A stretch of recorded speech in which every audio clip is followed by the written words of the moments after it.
Hello everybody, this is Terry Jeanette with the Tapping Flamingo, and the other day I showed how to wrap a link by using this bead. Today I actually want to do something with this link now. I'm not really for sure what. I could make a pendant, or maybe a tassel, or maybe a pendant that is a tassel. So as you may guess, this is going to be a work in progress. I'm not for sure what this is going to be at the end of this video. And I kind of like doing these videos because I know a lot of designers out there, they come up with a plan before they even start doing a video. I sort of come up with a plan, but a lot of times my stuff develops as I'm creating it. And because a lot of my things are one of a kind, it's like I don't have another bead like this. So I can't make something and then remake it without taking it all apart. I don't want to do that. So that's why I like to do the kind of design on the fly, work in progress type videos. Anyway, I will leave a link to the video about how I made this link at the end of this video so you can click on it when you're done watching what happens here. So when you look at this bead, isn't it beautiful? I love the blue in the background, and the flowers are really pretty bright orange. And then we have some gold. So I used gold wire to make the loops on either side. And I'm trying to debate on what I want to hang something down here, and I think I want it to be tassel-like. And I have this really pretty blue cording. It matches perfectly. But I also have this orange cording, which matches perfectly.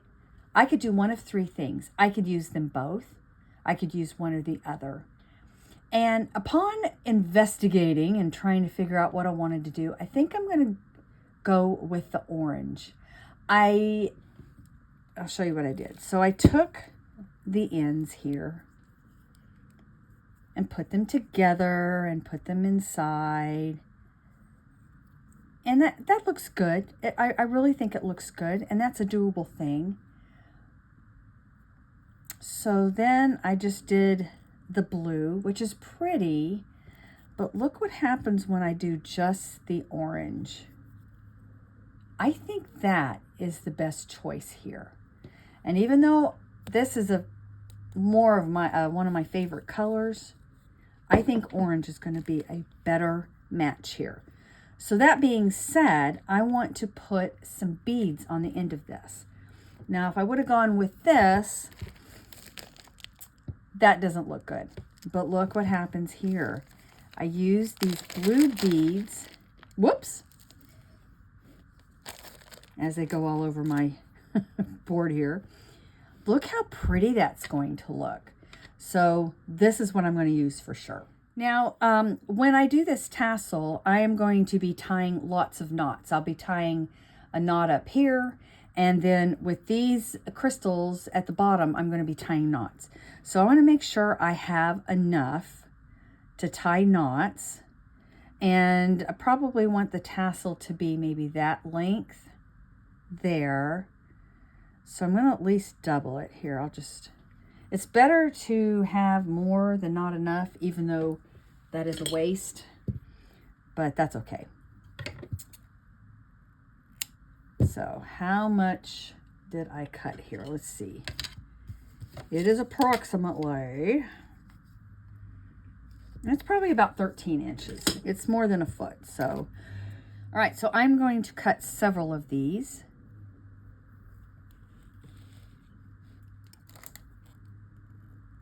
That's 2, maybe 3, because that'll give me 6 strands once I double them up. Let's see if this looks good. And a lot of reasons I like to do this too is I like you to see my trial and error. Yeah, that's going to be plenty. So I put that in there. I want to make sure I have the bead in the right direction. This is going to be the top up here. And then I'm just going to do an overhand knot, which brings all of these strings together. They're not all spread out all over the place.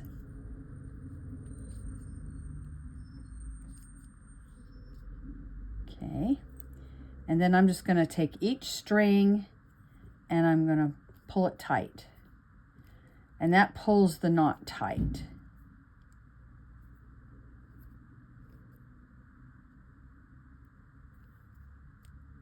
There we go.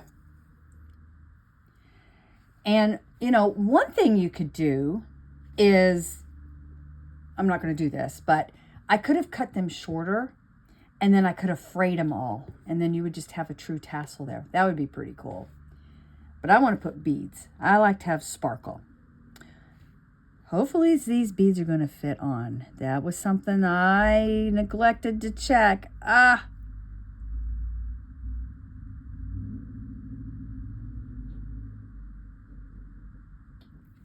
Let's see, let's cut a little point here. Need to go get some better scissors. I keep saying that.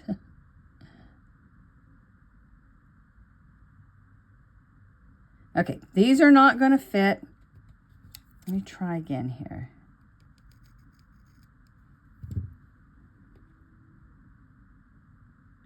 They almost fit, but not quite. So let me dig around in my stash, see if I can find some beads that are a little bit bigger, or at least have bigger holes than these, that are the same color. I really, really like this color combination. So wish me luck. All right. I struck out on the crystals, but I did remember that E-beads do fit on this cording. So I'm going to have to resort to the E-beads, which is fine. I mean, I wanted a little bit more bling, but you know, sometimes when you're making jewelry, the beads speak to you and tell you, no, you don't want this, you want this other thing instead. And that's kind of what's happened here. So I went through my stash of E-beads and I came across these. They're not a perfect match like what I thought these were, but they're pretty close and they're going to be down here. So you're really not going to be able to tell. And then you know what? If I can get this open, hang on. I think these are going to be good as an accent bead. They're kind of a gold, but they're not like the shiny, bright gold. So now let's get to putting these beads on.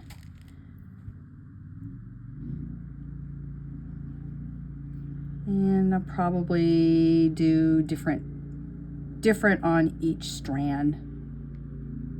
They don't have to be just alike. And I want to figure out how long I want this. And I do want to leave an end on them to fray them out a little bit.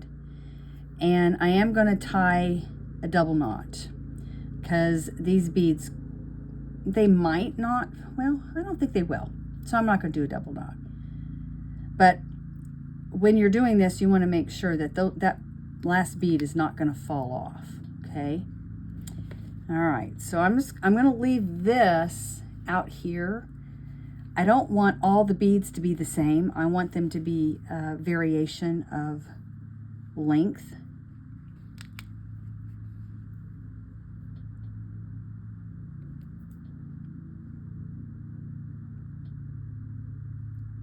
I don't know if you hear it or not, but the lawnmowers are out there mowing the neighbor's yard.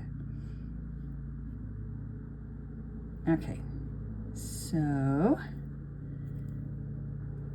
tie a knot here. And with each one of these, I'm going to make sure that the bead is not going to fall off the end.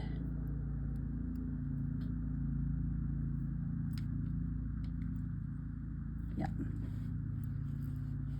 There we go. So the next one, I probably want to do something that's a little bit higher. And I think I'm going to do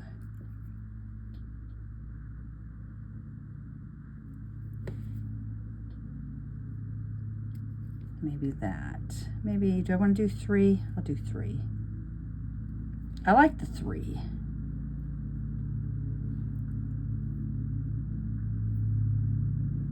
All right, I'm going to go ahead and finish this off camera, and then I'll show you what the finished product looks like. All right, I got them all tied. Let me show you some of the things I did. So for this one, I tied 3 beads, but I tied knots in between them. But I left room for the beads to kind of travel a little bit. Did the same thing here. I've got just 3 beads here. I could tie a knot at the top, but I kind of want them to move around a little bit. Maybe some of them I will tie at the top. I don't know. All right, so we have all this. Now, the next thing I need to do is trim it, and I need to decide if I want to fray all these. I think I do. A decision I also need to make is, do I want all this uneven here? And again, I kind of think I do. I want it to kind of look feathery, if that makes sense. So I'm going to go ahead and trim here, trim.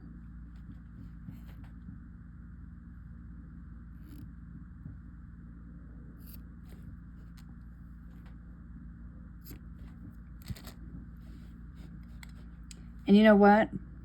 I might be able to use these on something else. So I'm going to I have a stash of scrap fabric and pieces like that. I'm just going to add that to my jar. And then now I need to get my safety pin that I like to use for this process.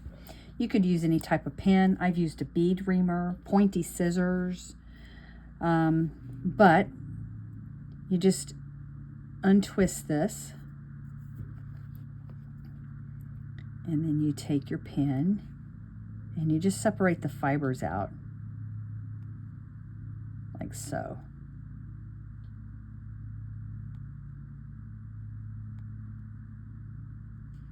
Okay. This one's going to be a little bigger, and you know, once I get them all frayed out and stuff, I may want to do some more trimming, or maybe not. Just depends on how I like how they turned out. When you design, when you're making jewelry and designing, do you draw it out first and do a lot of planning, or do you just jump right in like I do for the most part? I do. There are some pieces that I do plan out, and like for the virtual Blythe retreat that my sister and I host, Tammy Pally over at Peace Craft Dolls and we host a doll retreat where we make stuff for our Blythe dolls, and I make jewelry type items.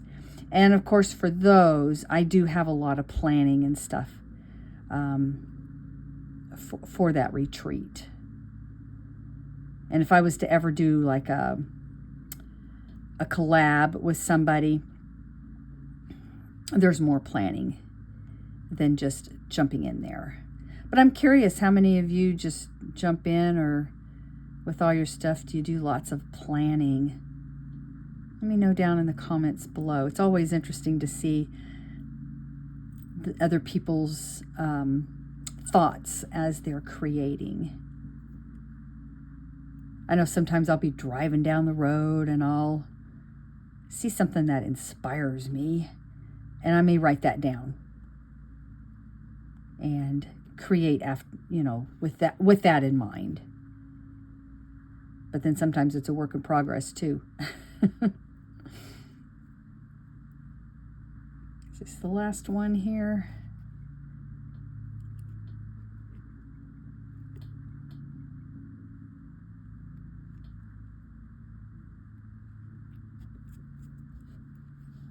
Nope, I got one more, I think, after this. Let me finish this up, and then I shall return. All right, this is how it turned out. I'm loving this. This actually kind of reminds me of maybe something that's maybe a little bit Native American. Maybe something you would find maybe the Aztecs or something might wear. This is really, really pretty. These down here kind of remind me of maybe feathers. Oh, I love this. What to do with it now? So let me know what you think I should do with this now. Should I put it into a necklace? Should I just make it like a little dangle for maybe your purse or something? It could be a keychain. Is there something else I'm not thinking of? Let me know down in the comments section below what you think I should do with this, and that will be another video. I hope you go check out the video where I show how to make this link, and thanks for joining me. Y'all have a great day. This is Terry Jeanette with the Tapping Flamingo signing out for now. Bye-bye.